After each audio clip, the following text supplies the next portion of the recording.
How's it going, everyone? Welcome back to the channel. Nice to see you all again. Got my Steam Deck here today and we're going to look at the new Google Chrome Xcloud browser just to see how it compares between the Xcloud on the Edge browser, which we all use and play on at the moment, and compare it to the Google Chrome browser, the Xcloud experience, to see, one, if latency is any better, two, resolution, if it looks sharper, and yeah, just if it's an overall better experience. I'll show you how to set it up and then we'll compare the two. Hopefully you'll get playing pretty quickly. Anyway, I'm back. Obviously I've been away for another month, but it is what it is. But I'm back and I'm going to show you some Xcloud stuff. Welcome back, guys. As you can see, we're in desktop mode, so literally just boot your Steam Deck up and switch over to desktop mode and you'll be greeted with, surprise, surprise, your desktop. So what you want to do is you want to go to the store right at the bottom, and then once you're in the store you want to click applications, internet, and web browsers. As soon as you click web browsers, it should load you a list up here, and what you're looking for is Google Chrome. And with the Google Chrome browser installed, you'll be able to set up the necessary things to get Xcloud running. A little bit of an annoyance to have to do it this way and it not being an app just like you can download from Steam, but it works, which is the main thing, and it's a really good little system to use. So once your web browsers are loaded up, scroll down, you find Google Chrome, click on it, and you literally just want to click install, which for you guys will be in the top right corner. So once you've installed it, let it install and do its thing. If you've done this, you want to open Konsole, and all you need to do is right click and paste. You can copy the command which is in my description, you can type it out yourself, or you can find the link in the description which will link you to the web page which I used to set it up from Gaming on Linux. Very useful page. And yeah, once you've pasted that in, you just want to click, actually you probably need to click Steam Deck and X to open up, and then you just want to click enter, and what that'll do is enable you to use the gamepad within the Xbox application. So once that's done, again, go to Xcloud and then try this one. So once that's open, you just want to sign in the top right, and as soon as you're signed in, it'll kind of open up this page here. So it says Cloud Gaming Beta, and these are all the games you'll be able to start playing as soon as you've got this installed. FYI, you need an Ultimate subscription, in case you didn't already know that from Xcloud. You get access to all these games, but you need the subscription as well. So you can grab it pretty cheap from CD Keys, but just bear that in mind. You can't just download this and expect to be able to play games. So once you've got that all installed, you need to go over to Steam, Library, and what I've done is I've added a new Steam game. So add a non-Steam game, choose Google Chrome, and once you've added select programs, it'll be added to your list over here. So if I just go to, so as you can see, the game is now here. It's just Google Chrome. You can just right click on that and click properties, change the name to Xcloud Gaming. For the sake of this, I'll leave it as is. Then you see these launch options here. I've got another command that you need to input here in the description. So just after this if you right click and paste, you'll be able to paste this whole launch command here. And basically what this launch command does is it opens the Xcloud app with no border. So it literally just streamlines you straight into the experience. And yeah, it's a very similar setup to the Microsoft Cloud one, the Microsoft Edge one, sorry, but it works better, and we'll test that now. So once you've got all that set up, you just want to close this and go back into gaming mode. So we'll return to gaming mode now. So now that we're back in gaming mode, you can see we've got Google Chrome here. It won't be in your recent games just yet because you won't have launched it yet. So if we just go to installed, and then you'll have a non-Steam game section. If you just go to Google Chrome or whatever you've named it, it'll be there. There it is for me. And what you want to do before you launch it is just click here and change it to gamepad with mouse trackpad, and that'll enable you to use the gamepad in game as well. Once that's done, you'll be good to go. So if we just launch this now, it'll launch us depending on if you have internet connection, it'll launch you straight into the Game Pass app. And there we go. We've got the Game Pass homepage set up, and this is running via Google Chrome. So for the rest of the video, I'm going to play a few games, you know, show you a bit of side-by-side from the games I played on the Edge browser, see how they run, compare a couple, and hopefully that'll help you decide on whether or not you should use the Chrome or the Edge browser for the Xcloud experience on the Steam Deck. So let's hop in. So we're just loading into Forza Horizon 5. I actually do really like Xcloud because I have an Xbox One as well, Series X, and I can sync my data from here to play it on there, vice versa. I can unlock achievements. I do love getting achievements on Xbox. And the games do have zero latency a lot of the time. So by playing it on the Chrome browser, you kind of getting the best performance possible from a cloud gaming setup. If you've got a decent internet connection, you should find these games extremely playable. Don't get me wrong, I'm not going to play cloud gaming games all the time, but the option's there. You get amazing battery life, obviously, because you're literally streaming online. You're not actually running it natively. The game looks really good. It is slightly blurry as compared to a native game, but considering we're literally playing Forza Horizon 5 without having to install a 100GB game, it's amazing, pretty much. It is really, really good. I'll give you a few examples of the latency here, but this is a very fast-paced game. You're in very fast cars at certain times, so you kind of need extremely good latency in this. What I did do is I went to the options and changed it to performance mode, so it runs at 60 instead of 30, so that's made a massive difference as well for me. As you can see, we're on the road now, so we should be getting a decent performance. Just changed my recording software to 60 FPS just to give you a better example of how it's running. But as you can see, this car's not the best to manipulate around corners, but it's very playable. Like, my little micro movements are picked up here. Obviously, you've got the analog triggers. If you just fancy hopping into a quick game of Forza, you want a few races, you want to just have a couple of races, you don't want to install the whole 100GB file on your smaller Steam Deck. Let's say you have a 64GB Steam Deck, this works really well. I definitely think it looks nicer than the Edge version. Might have to put them side by side, but it does, to me, look a little bit clearer. The latency is basically not noticeable for me at this point. It is very, very good. But yeah, that's Forza Horizon 5. If you want a few quick games of racing, you want to enjoy it without having to download anything, it's definitely worth trying out. And we'll hop into another game now. So in honour of Halloween, that I sadly missed and didn't do a video for, which I'm really pissed off myself for not doing one. I love horror games, I love Halloween. I really should have done a Steam Deck video on Halloween, but alas, the time is gone. So in honour of Halloween, we're going to play a couple of bits of Scorn on the Xcloud service, just to see how it is. Very slow-paced game. It's more of a puzzle game than it is an action game. Kind of went in thinking it was going to be Doom. I know that's probably not the right thing for you to do, but I did, and it isn't anything like Doom. I love the artwork though. Absolutely love it. It's very sci-fi-esque, dirty sci-fi.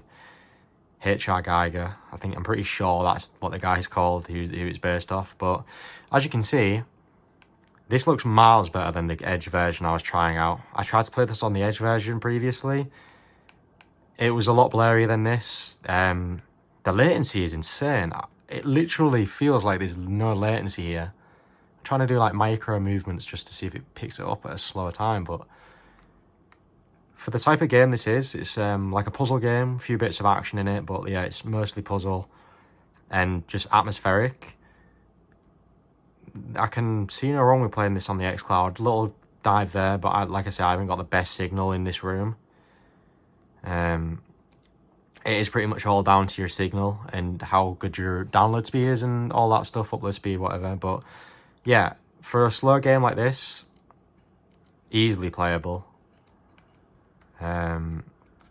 Yeah, this puzzle's been baffling me. It's literally one of the first puzzles in the game, but leave me alone. I'm playing Persona 5 at the minute. That's taking up most of my time. I've got like 40 hours on that at the minute. I'm still only scratching the surface though, I believe. But yeah, It's actually amazing me how much better the Chrome version is to the Edge version. The Edge version just seemed to lack that detail, and when you go into like dark scenes, you can see the bit crushing a lot in the Edge version. This one, it's more clear. I know the display on the Steam Deck isn't insanely amazing, but like if you saw my last video using Vibrant Deck, definitely brings out the color a lot more, and it helps in these Xcloud streaming games as well. But yeah, guys, this is Scorn. As you can see, pretty much zero latency here. I'm not noticing any latency. Amazing experience so far on the Xcloud. If you've got a Game Pass subscription, I definitely recommend it. Let's dive into another game. Welcome back, guys. I thought I'd check out some Assassin's Creed because I feel like Assassin's Creed is one of them games now that you're just going to have to spend hundreds and hundreds of hours in. So, although it may play natively on the Steam Deck, why not jump into it whenever you want on the Xcloud game server? So as you can see, quality, not great. I have to say this one definitely doesn't look as good as the other two.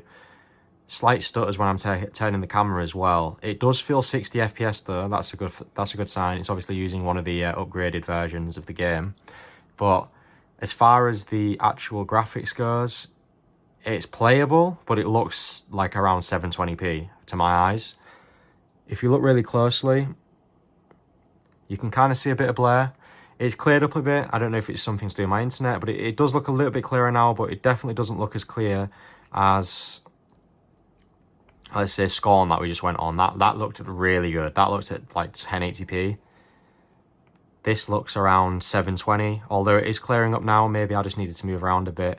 Maybe it's my internet connection, but I do have a decent connection. I'm on 5G, obviously, on a 5G router, or router, whatever you want to call it, and I've got 500 megabytes per second download speed. So I mean, my internet isn't exactly slow.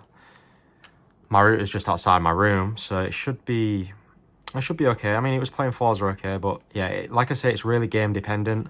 Some games work really well, some games are a little bit hit and miss, but it's definitely not unplayable. Latency again, amazing latency, pretty much instantaneous, maybe a slight delay, but nothing that would really bother me considering this is a third-person game.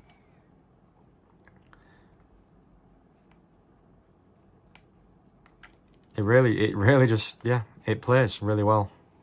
Graphics just slightly blurrier than the other two games, but it's still playable for sure. And just for a battery life test, you're looking at around 4.5 hours of battery life, so that's really not bad. So 4.5 hours of playing this via streaming on Steam Deck.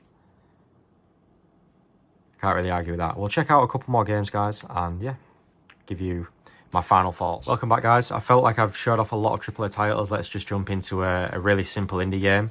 As you can see, we're on Cluster Truck. I'm on the Halloween event, and as you can see, yeah, I'm not amazing at this game by any means, but you can probably see the latency is very good. It literally does look like a native game. Maybe a slight bit of blur, but it's not very noticeable whatsoever, especially in such a fast-paced game like Cluster Truck anyway. I try and ride the truck for as long as possible until I get mauled, yeah.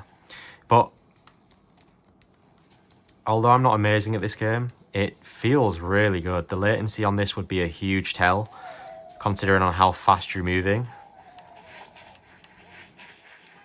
But as you can see, I'm having no problem manipulating between the trucks. Yeah, it feels native, to be honest. This is, yeah, a really good experience. So if you fancy playing Cluster Truck or looking at just jumping into a couple of indie games quickly,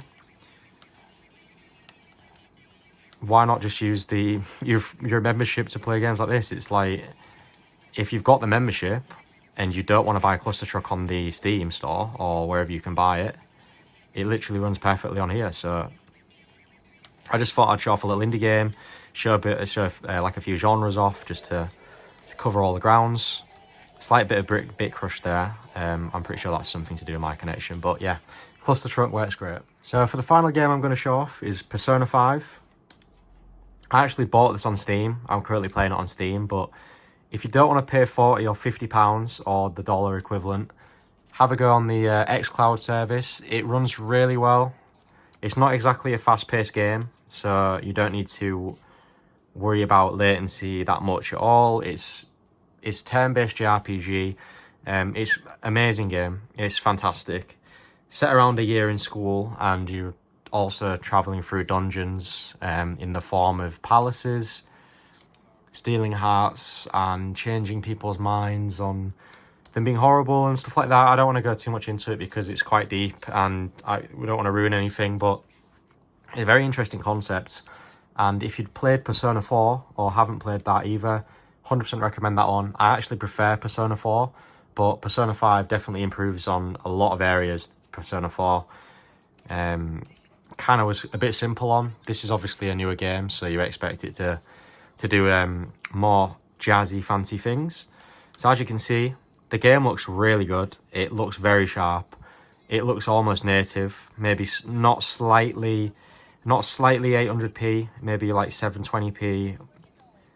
Has a little bit of bit crushing around the corners. If you're really pixel peeping, you'd probably notice it, but if you're playing the game, you're not really going to notice anything. Like I say, it's a turn-based JRPG, so it necessarily need it to be action-packed, but you do a lot of like free running stuff like this. It's all like quite linear though. You're on like a certain path, but yeah, a little bit of bit crushing. That's all dependent on your internet, but the latency is non-existent. It plays really well. You're going to unlock Xbox achievements instead of Steam achievements, but you're going to get a better battery life overall. So I'm looking at like 4.5 hours on 91%. So if you have a really good internet connection, you really play your Steam Deck inside, play it on Xcloud, save yourself some money. You're going to get the pretty much the exact same experience, because although you'd expect to be able to run it at 800p on the Steam Deck, it really doesn't work on the Steam Deck on Steam because it doesn't support 16:10 resolution. So you're still going to have the black bars either way. But yeah.